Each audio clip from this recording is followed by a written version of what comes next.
যেই নাম সেই কৃষ্ণ ভজ নিষ্ঠা করি, নামের সহিত আছে আপনি শ্রীহরি। নাম ভজ নাম করো, নাম হলো সার, নাম ছাড়া জীবের গতি নাই আর।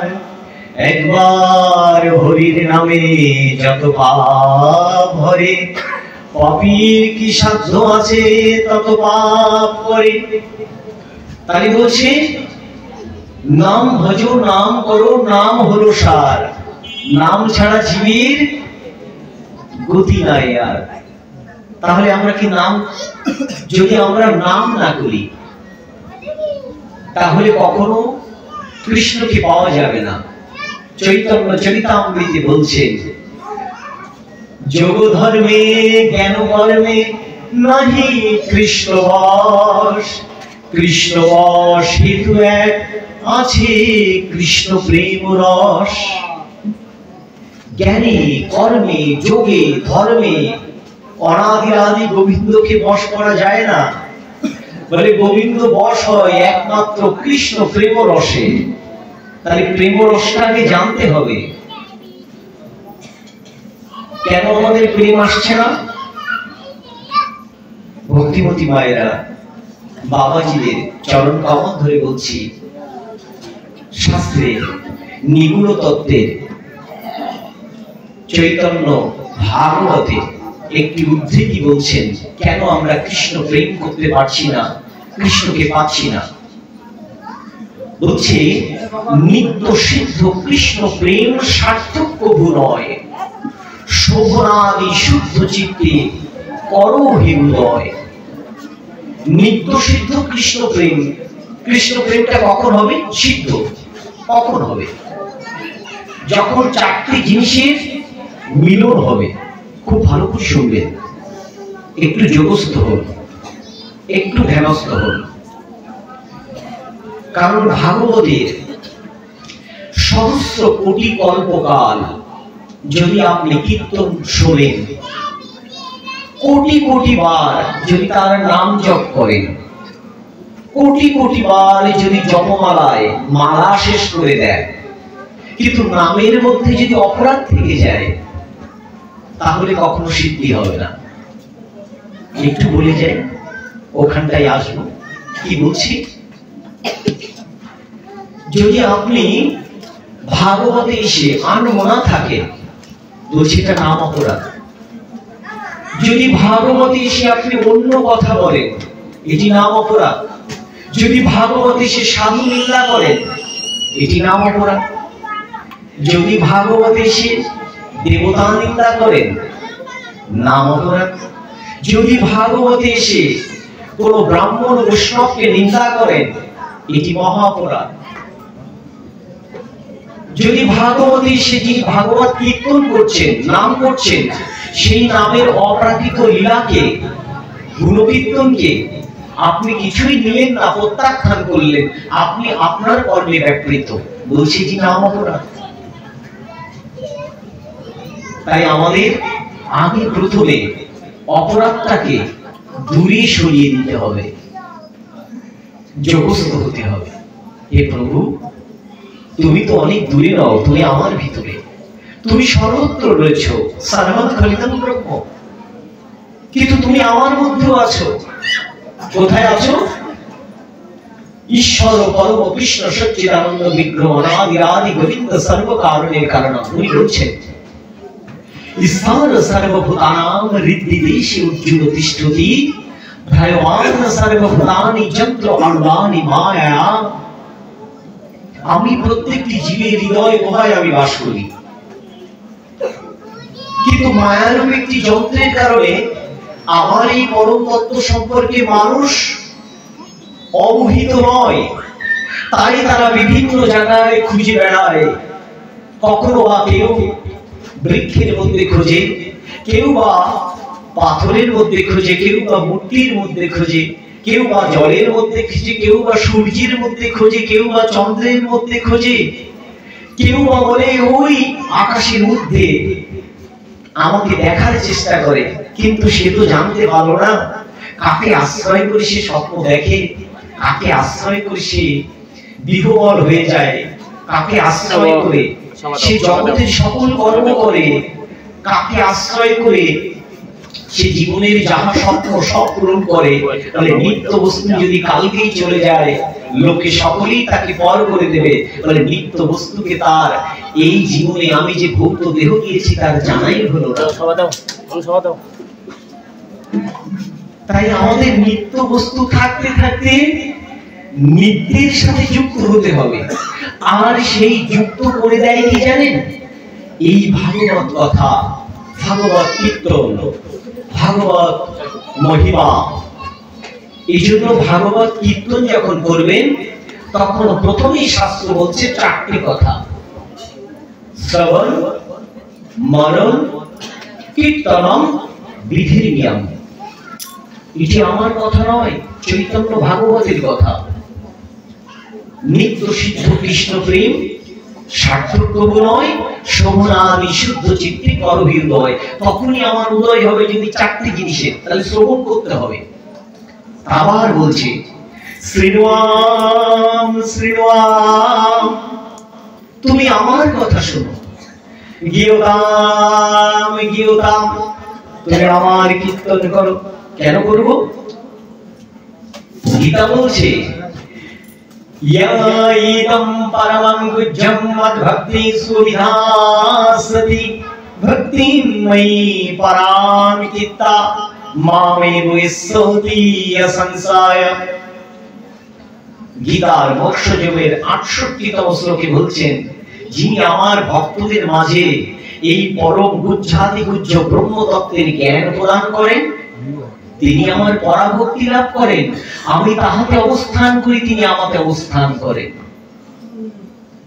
অর্জুন জিজ্ঞেস করছেন, হে পরম ব্রহ্ম, হে অনাদি আদি গোবিন্দ, যিনি বলেন তিনি তোমার পরম।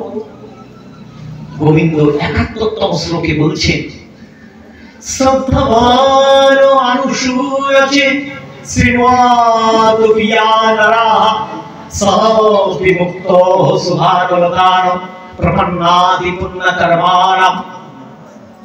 যিনি শ্রদ্ধাযুক্ত হয়ে আমার এই হরি কথা শ্রবণ করেন, আস্বাদন করেন। হে শোনো অর্জুন, তুমি দুনিয়াবাসীকে বলে দাও, তুমি উপলক্ষ মাত্র।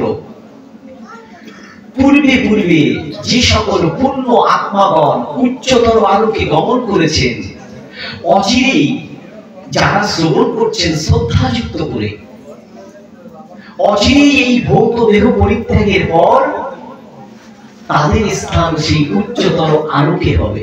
এটি আমার কথা নয়, গোবিন্দ ডিক্লেয়ার করেছেন। তাহলে আমাদের কেমন করে শ্রবণ করতে হবে? শ্রদ্ধাযুক্ত হয়ে। কিন্তু আমাদের শ্রদ্ধা নেই, নামে রুচি নেই, নামে প্রেম নেই। এবার বললেন, তুমি শুনেছ, শোনার পরে কি করতে হবে? মনন করতে হবে। মনন, মন বলে এই মন হচ্ছে তোমার আসল। যে একাদশী ব্রত আপনি করলেন, গতকাল একাদশী তিথি গেছে, আজকেও ব্রত, আজকে দ্বাদশী যুক্ত ব্রত, এটিও হবে। 2 দিনই অনেকে করেছে। কালকে আমরা সমর্পণ করেছি স্মার্ট মতে, আজকে অনেকেই করছে। কালকে আমরা করে আজকে একেবারে স্নান করে ব্রত সমর্পণ করলাম। কালকে অনেকে করবে, কেউ বা পূর্ণিমা টু পূর্ণিমা ধরে করবে, কেউ বা 5 দিন পঞ্চক করবে, ওর সাথে 5 দিন, যেটি পিতামহ ভীষ্ম করেছিলেন ওইভাবে 5 দিন করে তিনি শেষ করবেন। করুন আপনি ব্রত। কিন্তু ব্রত করেন, যজ্ঞ করেন, একাদশী করেন, যদি নিষ্ঠা না থাকে, যদি ভক্তি না থাকে, যদি বিনম্রতা না থাকে, যদি শ্রদ্ধা না থাকে, যদি আকুলতা না থাকে, যদি ব্যাকুলতা না থাকে, যদি সমর্পণ না থাকে, যদি প্রেম না থাকে, বলে তাহলে সবই বাতুলতা মাত্র। বলে কপটতা করা যাবে না।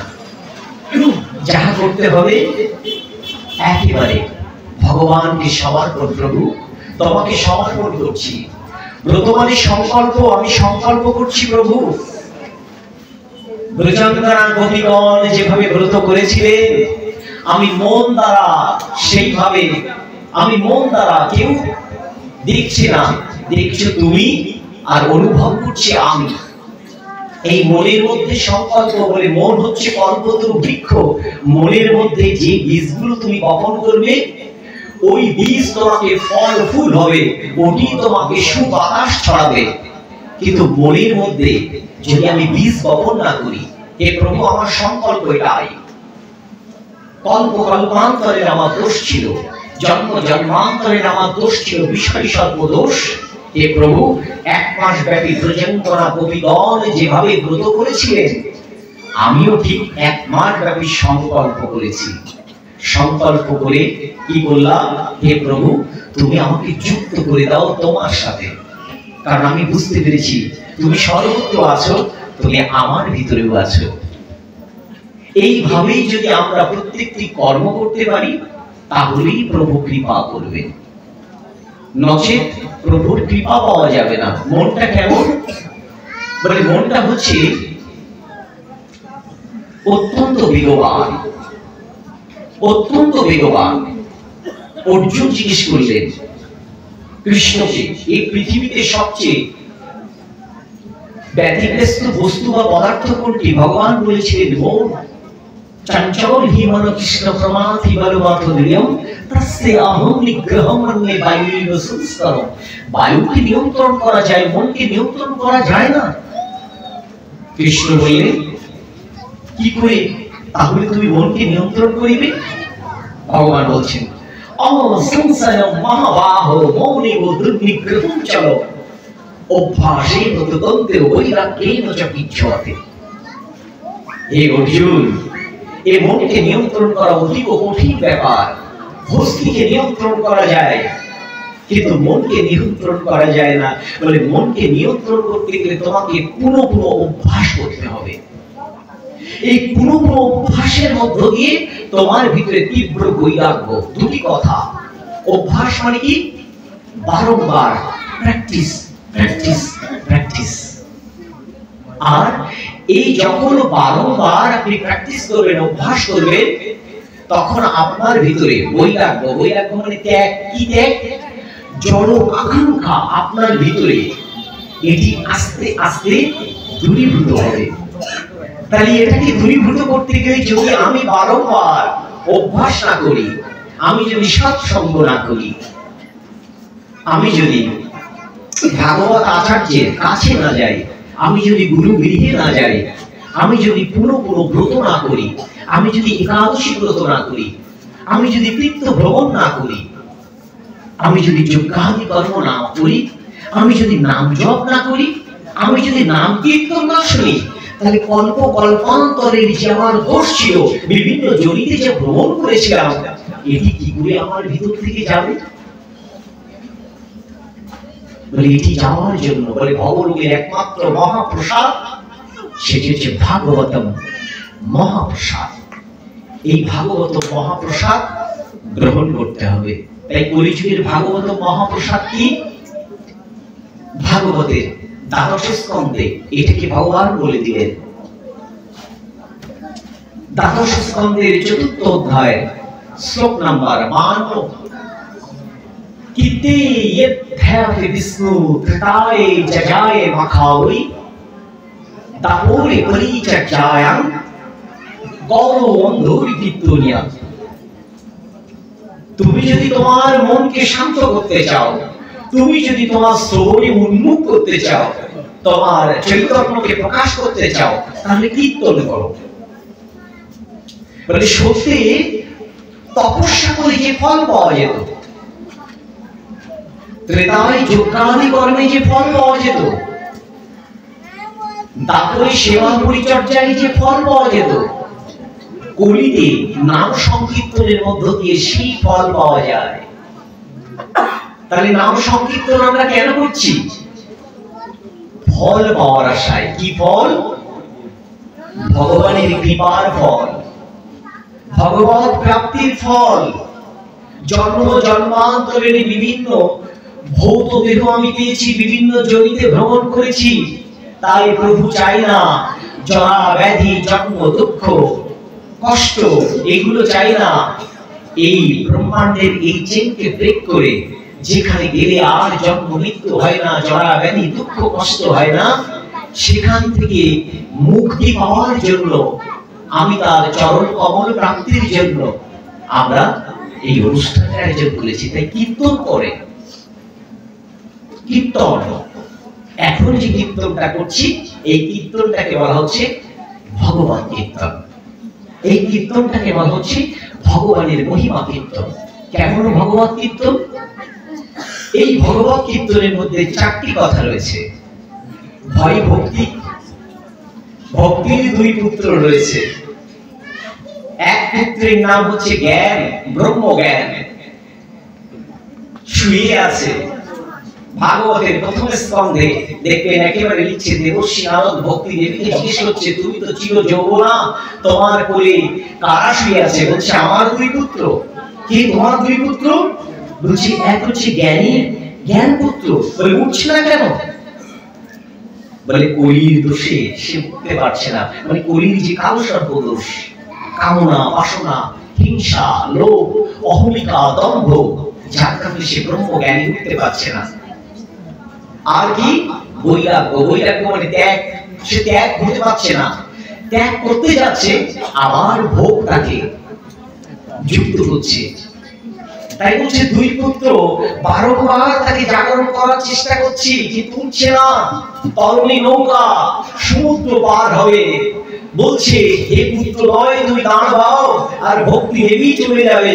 কিন্তু ভক্তি দেবী যেতে পারছে না আমাকে নিয়ে। আমি সেই প্যাসেঞ্জার, আমি সেই যাত্রী, আমি অতল সমুদ্রে হারিয়ে গেছি। ভক্তি দেবীর কৃপায় আমি পরব্রহ্মে যাব, কিন্তু ব্রহ্ম জ্ঞানকে আমি আশ্রয় করিনি। আমি আত্মানন্দ হইনি, আমি চিদানন্দ হইনি, আমি সচ্চিদানন্দকে অনুভব করিনি। তাই আমার ভিতরে ত্যাগ নেই। শাস্ত্র বলছে দুটি কুল, একটি ভোগের কুল, একটি যোগের কুল। যদি ভোগের কুলের সাথে যুক্ত হও, তাহলে বারংবার বিভিন্ন ভৌত দেহ ধারণ করে তোমাকে এই ভূলোকেই বারংবার আসতে হবে। আর যদি তুমি যোগের সাথে যুক্ত হও, তাহলে ভক্তি দেবীর কৃপায় তুমি আমার এই সমুদ্র পার হয়ে আমার কাছে আসতে পারিবে। নিতাই গৌর প্রেমানন্দে বলুন হরি হরি।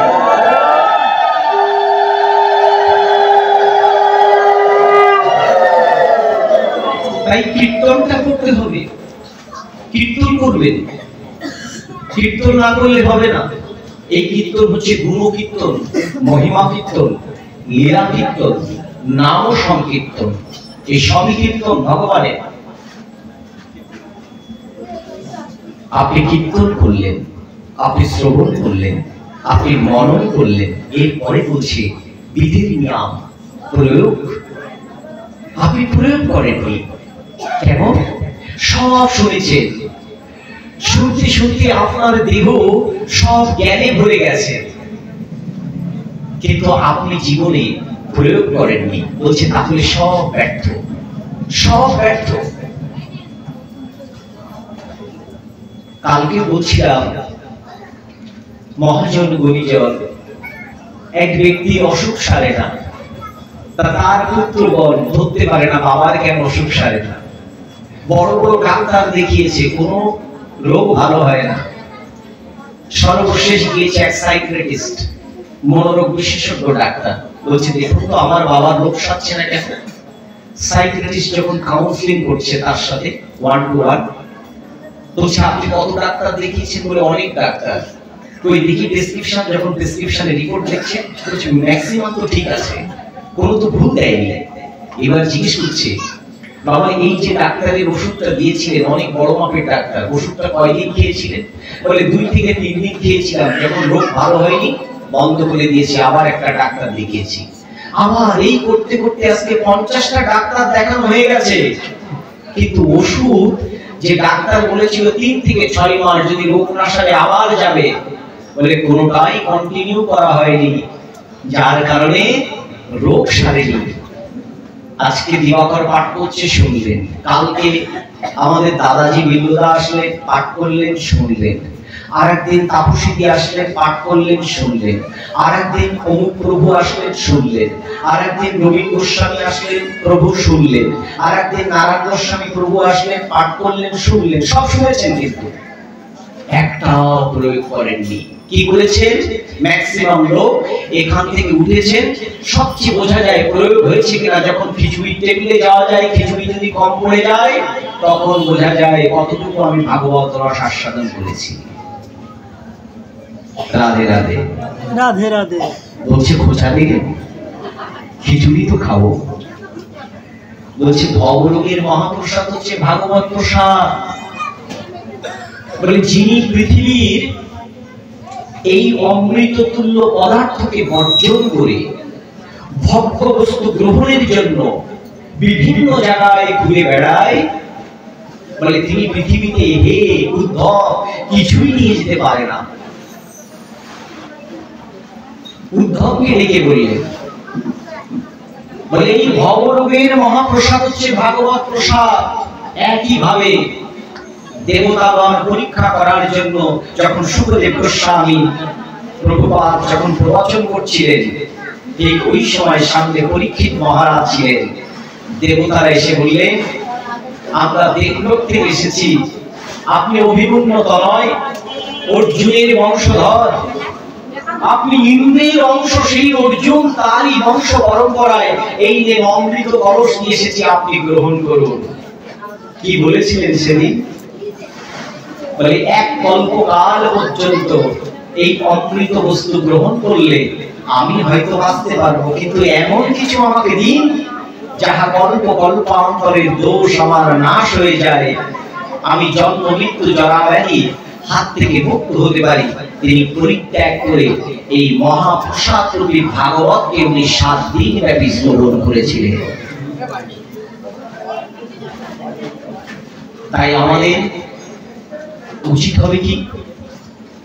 ভাগবত হচ্ছে শ্রবণম মঙ্গলম, শ্রবণ করিলেই মঙ্গল হয়।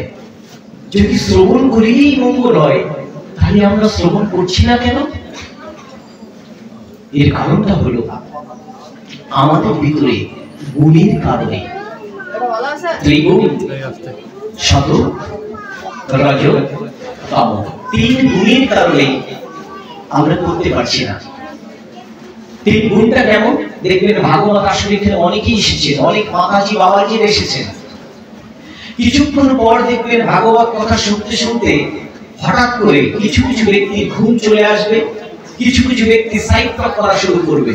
বুঝবেন এই ব্যক্তিগুলো ম্যাক্সিমাম যে গুণে তার ভিতরে প্রভাব বিস্তার করেছে, এই গুণটি হচ্ছে তমগুণ। এটি আমার কথা নয়, এটি শাস্ত্রের কথা। যিনি কিছুক্ষণ শোনার পরে খানিকক্ষণ আর থাকতে পারবে না, কিছুক্ষণ পর দেখবেন দৌড়ে চলে যাবে, অথবা অ্যান্ড্রয়েড দেখবে, অথবা ফোন শুনবে, অথবা অন্য কাজ করবে। তার ভিতরে যে গুণটি, এই গুণটি হচ্ছে রজগুণ, মানে বেশিক্ষণ কনসেন্ট্রেশন নেই।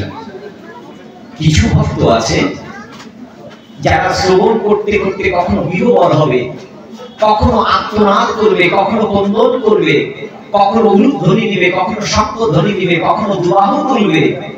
বুঝবেন ইনি শতগুণ স্তরে আছে। এই সবই এখানেই রয়েছে।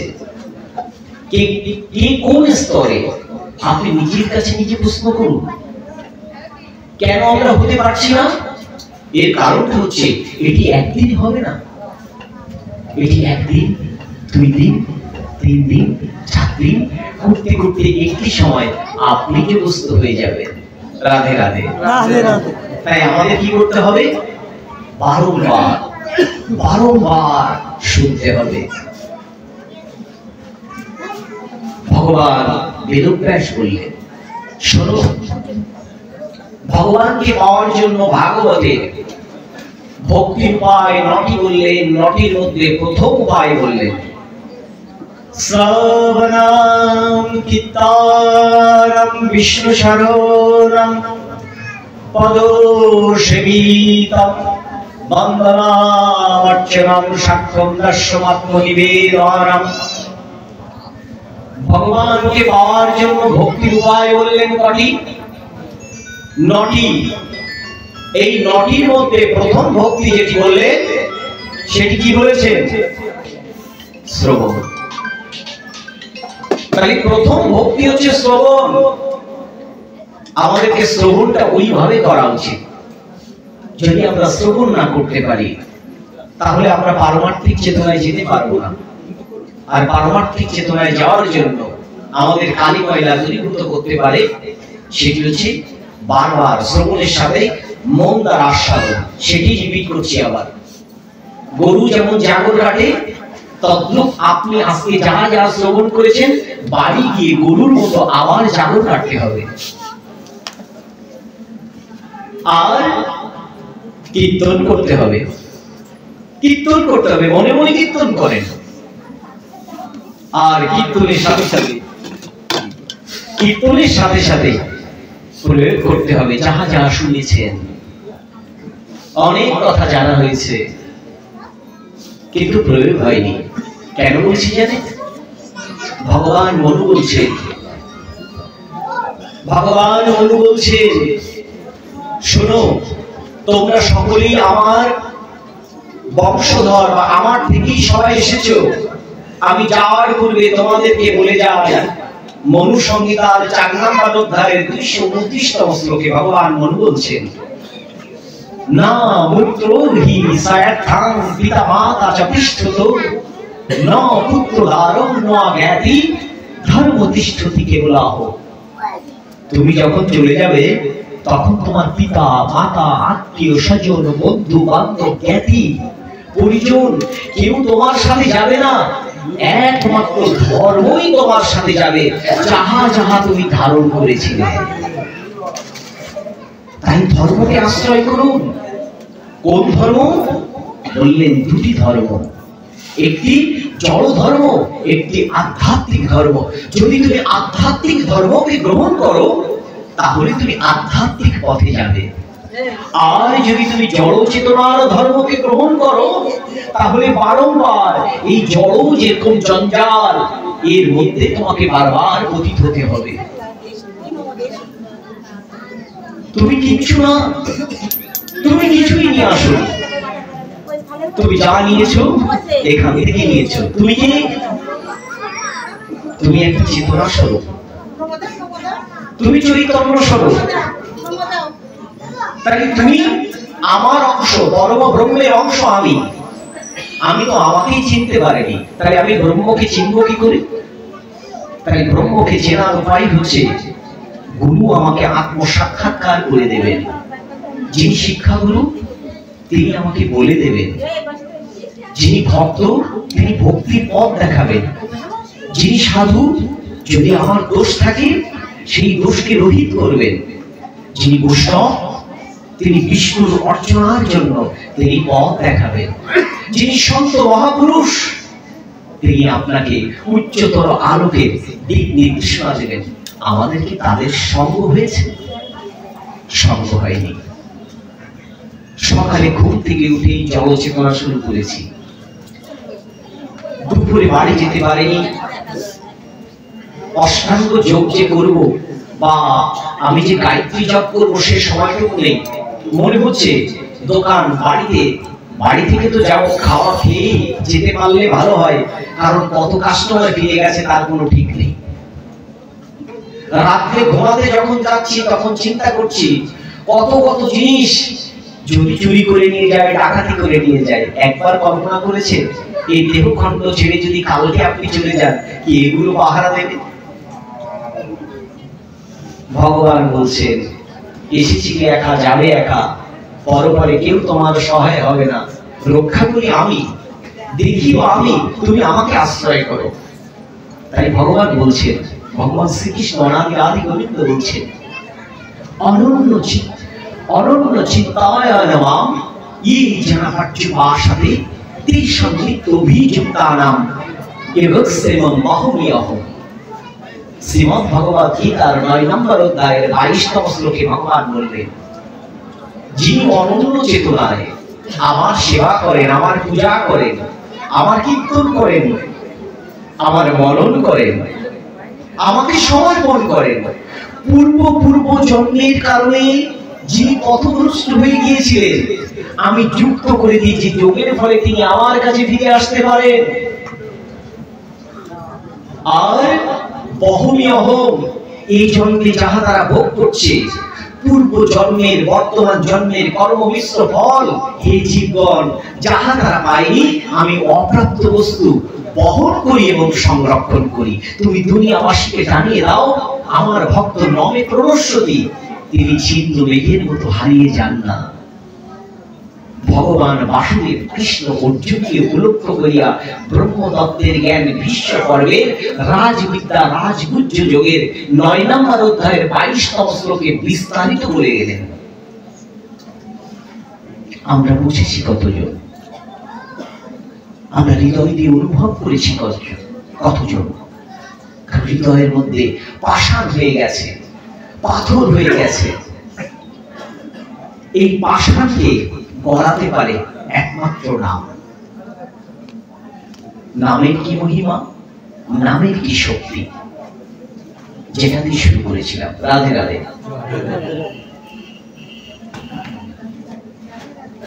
রাধে রাধে, রাধে রাধে। মায়েরা ঘরের মধ্যে নাকি মারা ঘরে বলে ভগবান অনাদিরাদের কি কৃপা দেখেছেন। কৃষ্ণের নাম করতে গেলে আগে কি বলি? রাধা কৃষ্ণ প্রীতি প্রেমানন্দে। তাহলে আগে কার নাম বলি? নারী। আচ্ছা দেখেন, আসমন করছি তাই না, করবো ভগবান, বলবো শ্রী বিষ্ণু বা বিষ্ণু, কিন্তু ভগবান বললেন না। গঙ্গে যমুনে চৈব গোদাবরী সরস্বতী নর্মদে সিন্ধু কাবেরী জলেস্মিন সন্নিধিং কুরু। কেন নারীর নাম বলতে হবে কেন? সব নারী। তা আমি করি ভগবান আমার আরাধ্য, বলছে না। বেদ মাতা, গীতা মাতা, উপনিষদ মাতা, ধরিত্রী মাতা। আবার বলছেন নারায়ণং নমস্কৃত্যং নরশ্চৈব নরোত্তমং দেবীং সরস্বতী। প্রত্যেকটি জায়গায় নারী। নারী হলে শক্তি, শক্তি ছাড়া হবে না। আমার গলায় যে কণ্ঠী মালাটা আছে জানেন, এই কৃষ্ণ নামের বীজদায়িনী পরম ব্রহ্মকে পাওয়ার বীজদায়িনী শক্তি রূপিণী কে? তিনি হচ্ছেন মা দুর্গা। মা দুর্গা বীজদায়িনী শক্তি। এটি আমার কথা না, শাস্ত্রী পণ্ডিত। আমরা যে কামবীজ গায়ত্রী জপ করি, আমরা যে গায়ত্রী জপ করি, এই প্রত্যেকটি হচ্ছে শক্তি। শক্তি ছাড়া হবে না। সব পরম ব্রহ্ম নারীদের মধ্যে দিয়েছে। কেন বলছি জানেন? দুর্গা পূজা যখন করা হয় কুমারী নারীদেরকে কি প্রিয়রিটি দেওয়া হয়। তাই নারীর মধ্যে যদি শক্তি না থাকে, পরম ব্রহ্ম জাগরিত হবে কি করে মা? নারীদের মধ্যে কোনো দেখতে পাচ্ছি না কৃষ্ণের কথা, হরির কথা, রাধার কথা। আবার বলুন নিতাই গৌর বিধি প্রেমানন্দে।